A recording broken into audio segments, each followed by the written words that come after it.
All right, so I just finished up 3 days worth of a sleep study. Because if you've watched my channel before, a couple weeks ago, I went to the doctor for the first time in a couple years, and I was telling him that I was on a GLP-1. He was all for it. I told him I can't get it on insurance for whatever reason, because I have the wrong plan and stuff like that. So his idea was for me to take a sleep study, because if they can prove that I have sleep apnea, then I can get it on insurance instead of waiting until the end of the year and changing my plan when the enrollment comes back around. And I hope it's been worth it. I hope the worst thing that can happen is this test comes back as inconclusive, because it has been 3 days of basically no sleep. I have not been able to sleep with this thing really, and this has just been very uncomfortable all around. Last night I did take Benadryl to try to get me to sleep a lot easier, and I think it helped a little bit, but I think in the last 3 days I've gotten 6 hours of sleep total. So this whole thing is really, really bad. And like I said, I think the worst thing that can come out of this is they say, oh, well, you didn't get enough sleep, but you don't have enough results.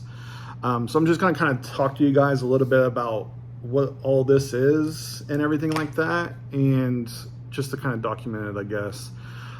So if you guys are new here, my name is Zach. I am on a massive weight loss journey to try and lose over 300 pounds. I started on June 19th of 2026 at 525 pounds.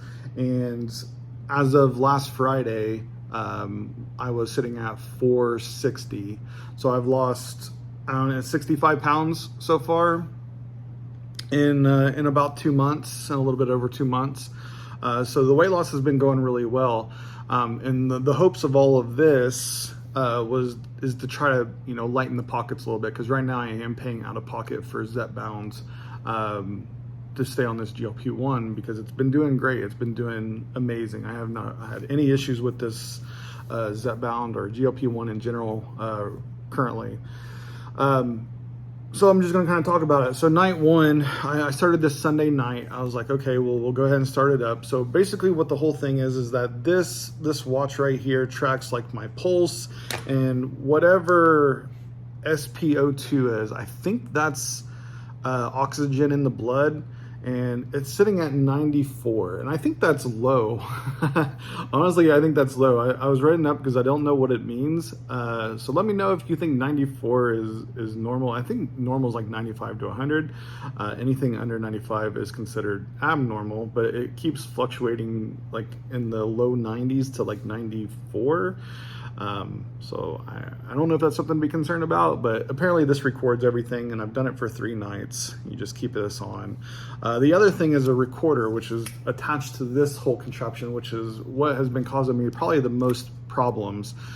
So this just kind of goes in the nose a little bit, and it loops up around, and all this is just a hose, and it's connected to this recorder.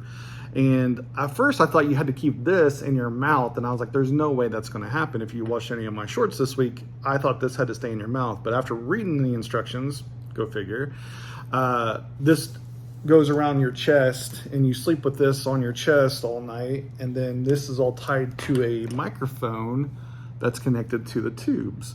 So it's all I'm assuming it's just trying to catch like how you're breathing and if you're snoring and stuff like that, and it's just recording all that for data. So this contraption along with this contraption is basically what my sleep study was. I don't know if anybody else has had anything similar to this or not, but this is what they sent me for it. And this whole thing is the problem right here. So this whole thing was the problem the entire time. I could not get comfortable with this thing around my nose, around my neck, around everything. And it caused me a lot of problems. And then having this strapped to my chest, and there's like all this extra stuff on it, I could not get comfortable at all. And like I said, I probably only gotten 6 hours of sleep in the last 3 days. So tonight I finally get to sleep. I'm so happy I'm going to get to sleep. I'm probably going to go to bed early tonight after work just to catch up on sleep, because this whole experience has been really rough, and I hope it pays off in the end. But basically night one was bad. I didn't get hardly any sleep at all. And I think at some point during the night, This fell off my face, so it was just kind of like hanging here. So I just took off the whole thing, and I said whatever, and I just put it aside because it was like 4 o'clock in the morning at that point. This hasn't been so bad. This has not caused me as much issues, the thing around the wrist and everything like that. Finding the right spot when I'm sleeping, because I'm really weird about sleeping. I have to find like the perfect position. I have to be in just the right atmosphere or something for me to fall asleep. I've always had trouble trying to fall asleep, no matter how tired I am. And it's something that is troublesome. I can never get comfortable, and especially as I've gotten bigger over the years, getting comfortable going to sleep has always been an issue with me. But yeah, 9/1 was a complete disaster. I rolled into Monday morning and I was just dead tired, and it was a fresh work week, and I was just dead to the world. Luckily I didn't have too much going on at work. It wasn't that busy. But then Tuesday rolled around, and Tuesday night it got a little bit better. I probably got a couple hours of sleep tops. I think this fell out again at some point during the night, so I don't know how much data is on this recorder for that. And then I found a comfortable way to do this. All I did was, since this doesn't actually do anything, it just kind of keeps everything here, and all of this is in this little sensor right here. I ended up just taking this off and just having this float on my finger, so I didn't have anything around my wrist, because it got to a point where I felt like it wasn't tight at all, but it felt like it was cutting off my circulation to my wrist, and it's just because I was uncomfortable. But night 2, another disaster. I didn't get much sleep last night. I took Benadryl. Somebody in my comments said try taking Benadryl. And I think I was actually starting to get sick from not having enough sleep the first couple of nights, because I woke up yesterday morning and I felt awful. Like I felt like I was starting to get like a sore throat. I couldn't stop sneezing. I thought I was coming down with a cold or something, just because my body wasn't getting any rest.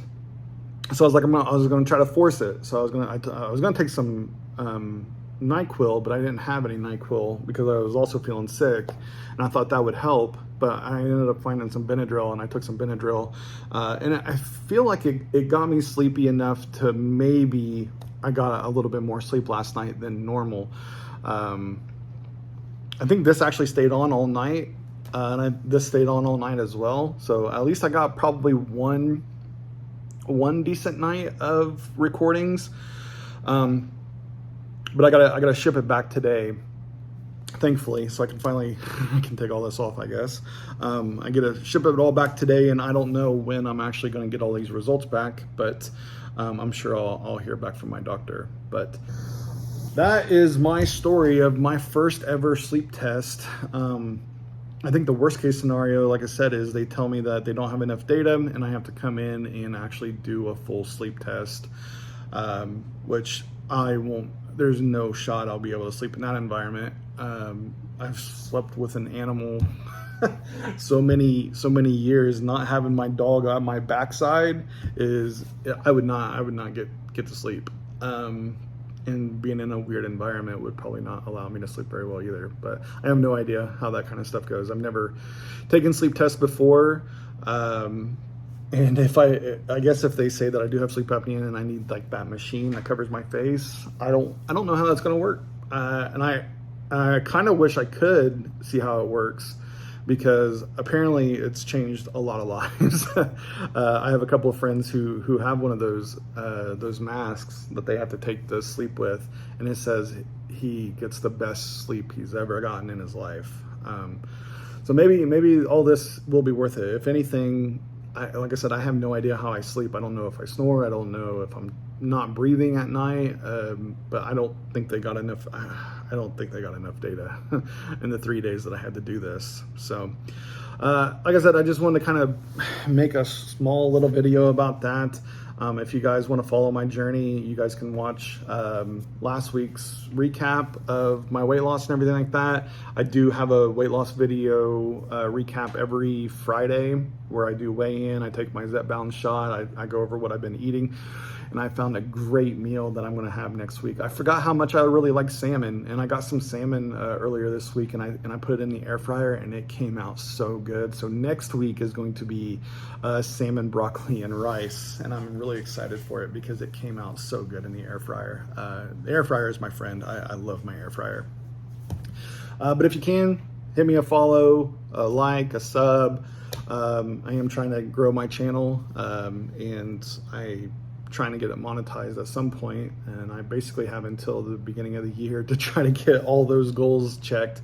Otherwise, for a small channel like me, it's never going to happen. So help me out, and I want to continue to make all the content and follow my journey. And with that, I'll see you guys Friday.